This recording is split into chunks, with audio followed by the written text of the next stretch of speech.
So we are going to work on going through the presentation for the background information on Greece, and this is in preparation for reading Pericles' funeral oration.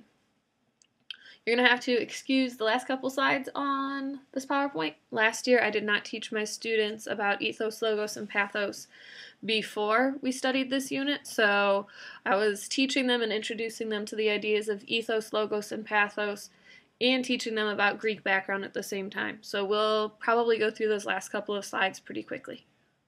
So anyways, let's get out paper and pencil and get ready to take some notes about Greek culture. So if you want to understand Greek culture, you need to understand kind of the things that drive them. It's not just the idea of being the most powerful city-state in Greece, it's also the idea of having a really meaningful and complete and full life.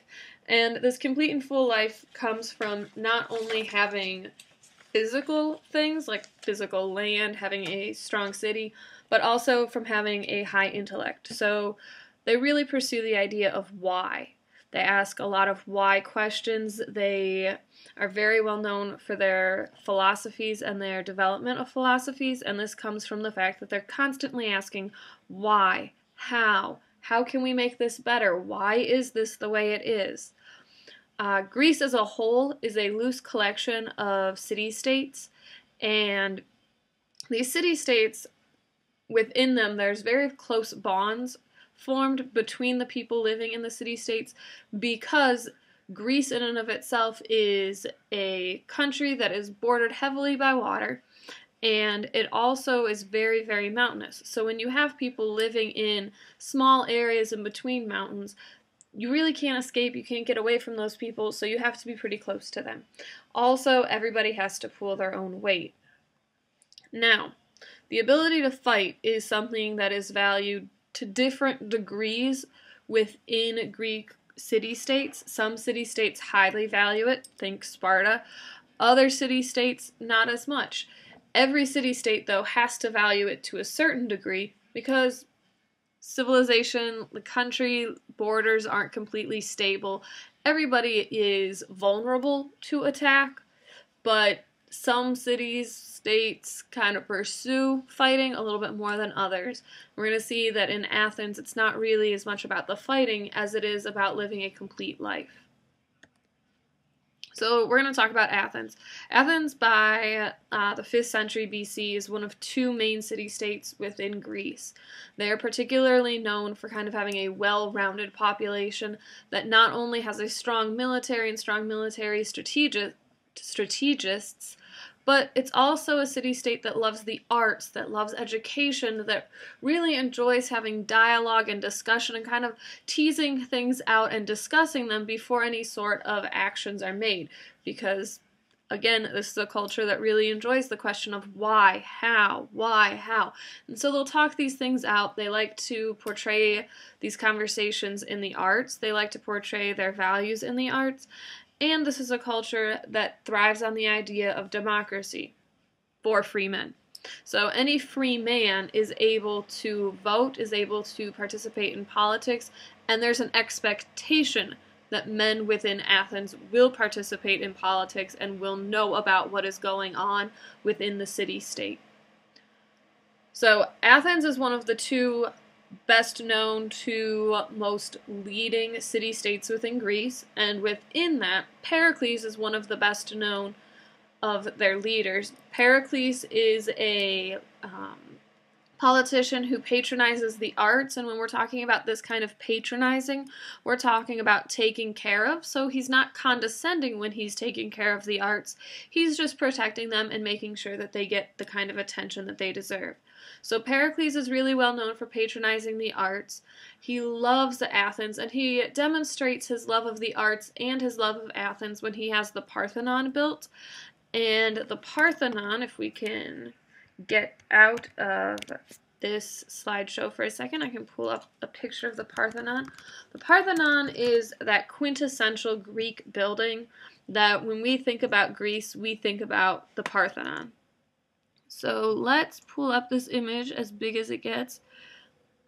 And what we have here is the Parthenon, what is left of it. At this point, women wearing high heels are not allowed to go on the steps of the Parthenon because their heels have done so much damage to the stairs. And if we were to get really, really close to the stairs, we would see that the center of the stairs is actually elevated a little bit further than the edges of the stairs because of what our eyes optically do with straight lines. Our eyes bend lines, and the architects of the Parthenon took that into consideration, and they actually have the edges of the stairs a little bit lower than the centers of the stairs, which is real. Like, that goes to show how much people in Greece were thinking things through, how much they were engaging and trying to understand the way the world around them worked. So moving forward, now that we understand kind of where Pericles was coming from and some of the values of Athens, we want to look at this idea of the funeral oration as a whole. In this unit, this is the only piece of nonfiction that we will be reading. It's an informational text, and Pericles' funeral oration is a eulogy. A eulogy is a speech made to honor people who have passed away. This particular funeral oration is given on the Greek annual public funeral for the war dead. So if we're thinking about our culture, it's pretty much the equivalent of our Memorial Day. This particular speech that Pericles is giving is given at the end of the first year of the Peloponnesian Wars, and these are some of the more trying wars for the people of Athens. So this is a really big, important speech for him to make. He's got to really bolster up the people of Athens and make them feel more committed to the city, more willing to fight, because it's been a difficult year. The speech conveys Athenian views as well as Pericles' personal views, and it contains some specific rhetorical devices. So as he's trying to persuade them, he's using rhetorical devices. This should make sense to you. You're students of English, and you know how people kind of manipulate words to get their point across. The three big things that show up in this text are triad, personification, and metaphor. I'm fairly sure you are familiar with personification and metaphor at this point, but the idea of triad might be something new, so I want to talk about it for a second. Triad is when we have three ideas repeated. It's not necessarily repeating the same word 3 times, but it's repeating an idea 3 times or taking an idea and building it up 3 times. So we might say, friends, countrymen, patriots. And we've got this idea of people being linked together, but we build up to the word patriot, which is kind of the strongest, most emotionally packed word. So we want to keep our eyes open for examples of triad when we read the funeral oration. I'll give you a hint. The very first paragraph opens up with a triad. Pericles also uses ethos, pathos, and logos. Ethos being the ethical or the moral arguments. Pathos is more of our emotion-based arguments. And logos, as you know, are the logic-based arguments. So we want to look at some logical, and I'm putting that in air quotes, arguments that Pericles presents. And he says, in proof of this, it may be noticed that the Lacedaemonians, I don't know how to pronounce that, do not invade our country alone, but bring with them all their confederates, while we Athenians advance unsupported into the territory of a neighbor, and fighting upon a foreign soil usually vanquish with ease men who are defending their homes.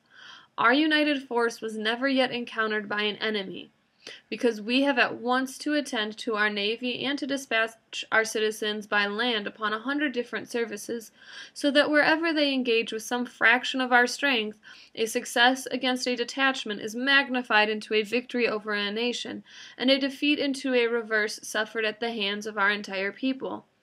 And yet if with habits not of labor but of ease, and courage not of art but of nature, we are still willing to encounter danger, we have the double advantage of escaping the experience of hardships in anticipation and of facing them in the hour of need as fearlessly as those who are never free from them. That's a lot. But if we really start to come in and we look at this idea right here, which is kind of the logos argument that Pericles is presenting. Pericles is saying that because Athenian people don't fight on their home territory, so they're never the home team. The Athenian people never have their full army fighting at once, which is the opposite of pretty much everybody they fight.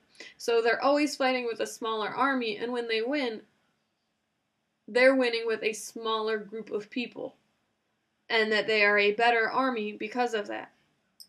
When we go forward, Pathos, he's appealing to the pride of the country. He says, our constitution does not copy the laws of neighboring states. We are an inspiration to others, rather than imitators ourselves.